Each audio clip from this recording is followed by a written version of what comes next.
Hello Duelist, Tombox here, and the August 29, 2016 ban list has been confirmed. Now, let's get on a very technical note. Julia did mention that the ban list was going to come out after Toronto and Rimini, or YCS Toronto, YCS Rimini, and she's really technically on point. It's the day after when the ban list will kick in.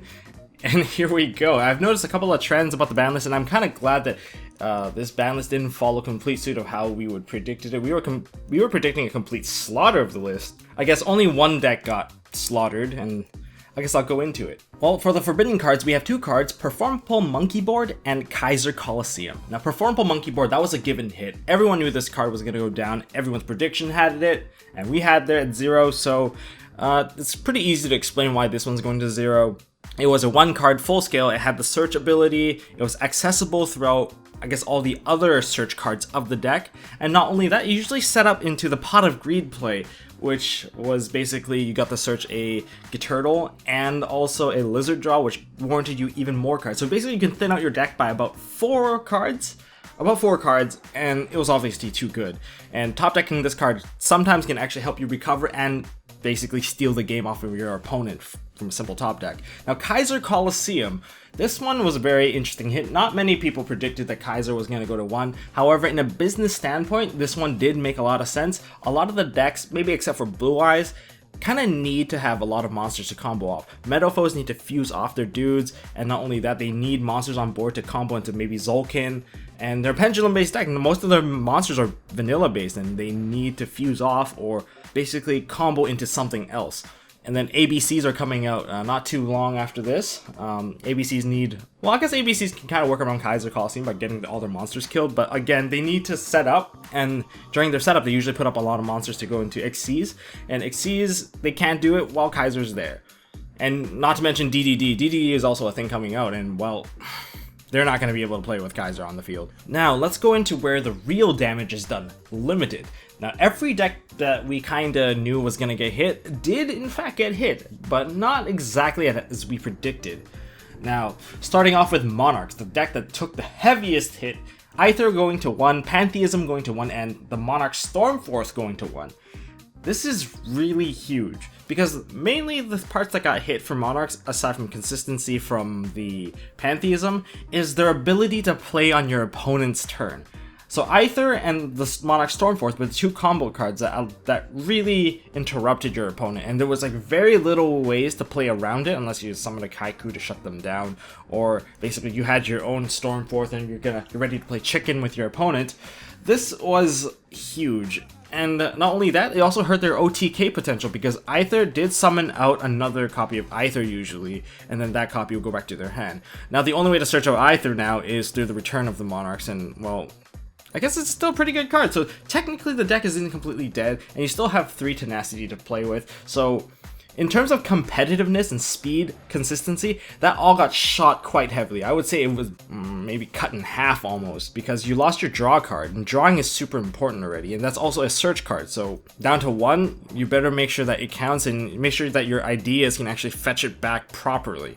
Now onto some TCG archetypes, starting with Burning Abyss. I honestly thought that this deck was gonna die. They did not die, but they did lose a bit of their recursion and some of their backup plays, losing Seer going to 1 and Beatrice going to 1. This Beatrice was a bit of a surprising hit. I didn't think that card was actually that big of an issue. I mean, sure, it was one of the more annoying plays, and usually it attaches a Dante and fetches something back, and they also mill something to go with it. Yes, it is a very powerful card, and they could use it during either player's turn, but it takes a lot more to set a Beatrice up. Now for Seer is a recursive play hit.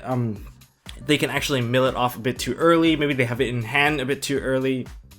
As long as you can stop one Seer, you're basically good to go. They can even banish the Seer if you want. If you think about it, you can banish it off, and well, that's the end of Seer, and then the revival won't occur as much, especially with Dante. Say like you kill off a Seer, and then revives a Dante and then turns it to Beatrice. Well, now you only have to deal with 1 Beatrice and 1 Seer. So overall, the recursiveness and the floatiness of BA did lose a bit of steam. Now onto Cosmos. I thought Cosmos was gonna get a big hit. Most people did disagree with me, but one card that we all knew that was gonna go to 1, Cosmo Dark Destroyer. So the Dank Destroyer is here to stay, well, with 1 copy at least. Emergency Teleport also went down to 1. So what you can kind of expect from Cosmos is this. First of all, I think the deck isn't hurt very badly. In fact, because of the unlimiting of Allure of Darkness, I can see quite a bit more potential and speed from this deck. It's kind of funny. It kind of balances out in a way. Now, Dark Destroy being at 1, Dark Destroy obviously needed to go somewhere. It can destroy monsters, it can destroy itself to go into Slip Rider to destroy spells and traps. It was the go-to all Cosmos, and in fact, it was the reason why Cosmos are so good. Once he went to 1, I think it's not going to be completely dead because Cosmo Town can obviously fetch it back, and Strawman combo is still a thing. The deck now is actually less likely to OTK you with like Dark Destroyer combo, and even if they go into Tin Can, the deck itself is actually a little bit more manageable. You actually have less to think about, less unknown cards that your opponent can interrupt you with and basically sack you. But because Dark Destroyer is at 1, if you actually Tin Can in the Dark Destroyer went to the graveyard, they set some back row, you just have to know that nothing in their hand can pop your cards at this very moment, and you don't have to be afraid of a double pop anymore. So you got that going for you. Now, Pendulums got hit with 2 more cards, not exactly Draco Pal cards, but Pendulums themselves. Pendulum Call is at 1, so the 1 card full scale again is gone. And Magispector Unicorn Kirin is down to 1. This one, you guys were right in the chat. You guys were like, oh man, this card should go to 1, man. It's not targetable, can't be destroyed, and it basically is a free compulse every turn. It's really annoying. Yes, you are correct. This card is very annoying. And I'm kind of glad it went to 1 before it kind of got out of control, because Metal Foes use this card. It's a pretty obvious card to use, and to be honest, combined with Gamasio, every turn he can pluck out 2 monsters out of your field, and it's unconditional basically, and then they can just retrieve it back on your turn, so it makes it so that you can't even leave a monster on board. Kirin is very scary, and I'm kind of glad it went to 1, and actually it's gonna change up the Metal Foes a bit. They are less likely to set up as crazy boards as they are already doing now.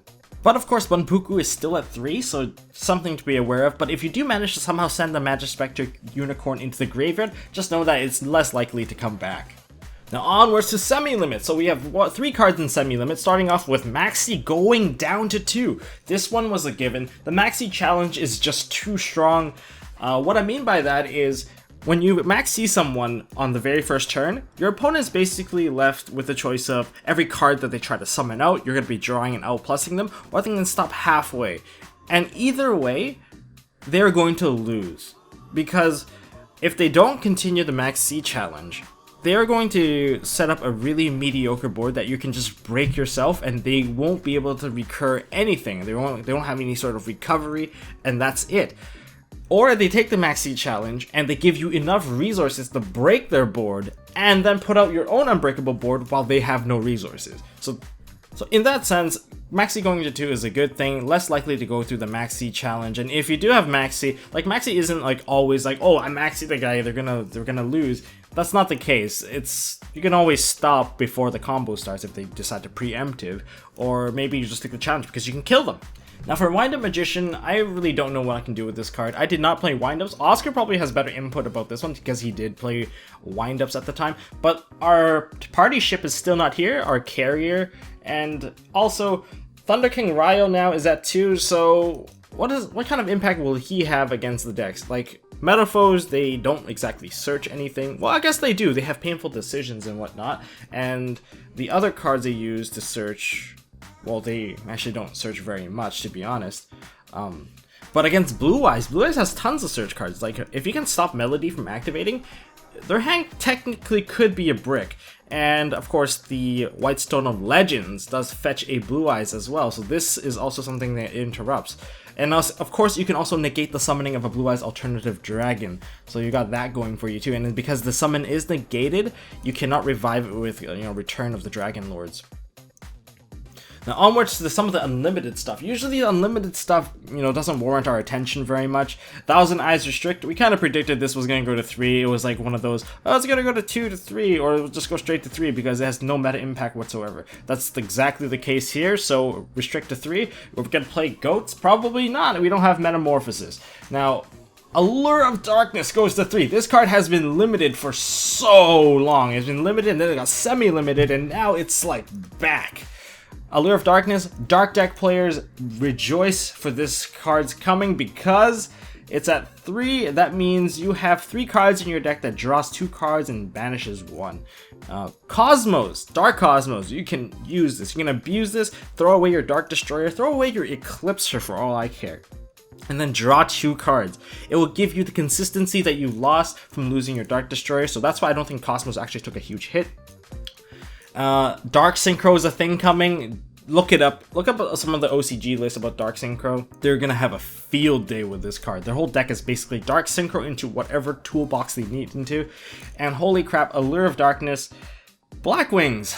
One of my all-time favorite decks. Black Wings, you guys have the weirdest engine right now. You have 3 Whirlwinds, you have 3 Allure of Darkness, you also have, you know, Pot of Desires. You basically have an 8-card engine as your base. I'm kind of curious of what you guys would think about the Black Wings. Are they actually going to come back? I sure hope that they become at least be rogue.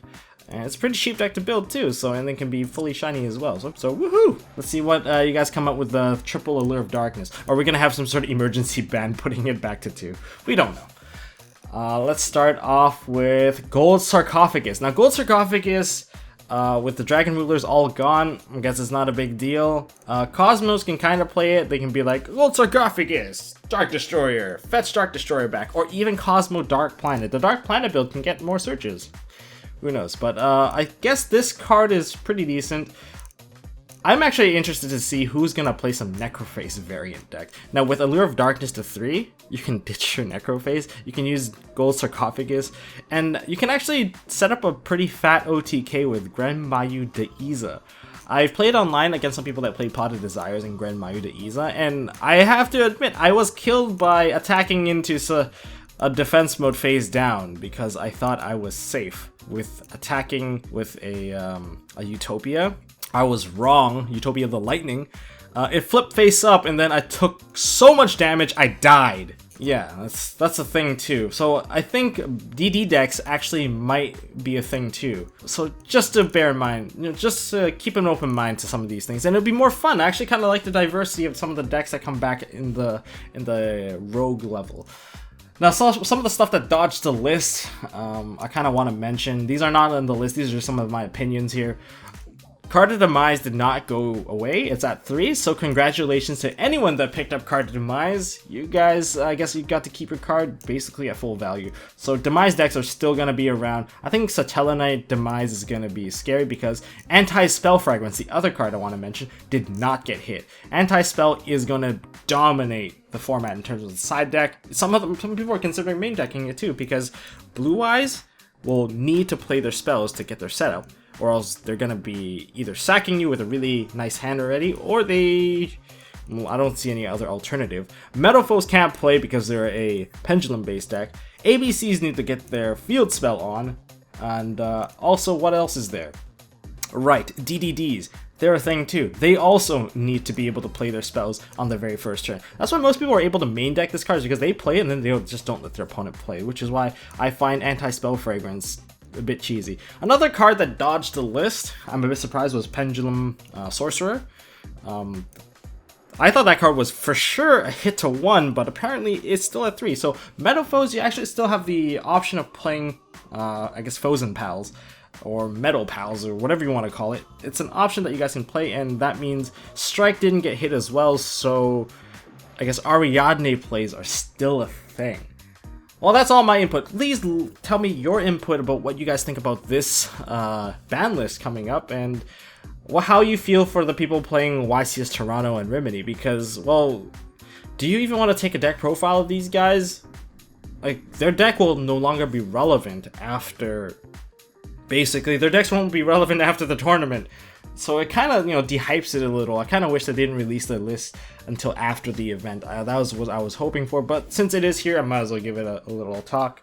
That is all, and I'm going on break for a bit. I'm going to PAX. I might do a little PAX announcement video thing about things I'm going to be giving away, and I need to take a bit of a break from making videos for a bit because of personal reasons. And if you like this video, please give me a thumbs up. If you want to hear more or see more from MST.TV, please subscribe to us. I'm not gonna force you, but if you like what we talk about, like things we do, by all means, we really appreciate it. And as always, don't forget to hold on to your MST.TV.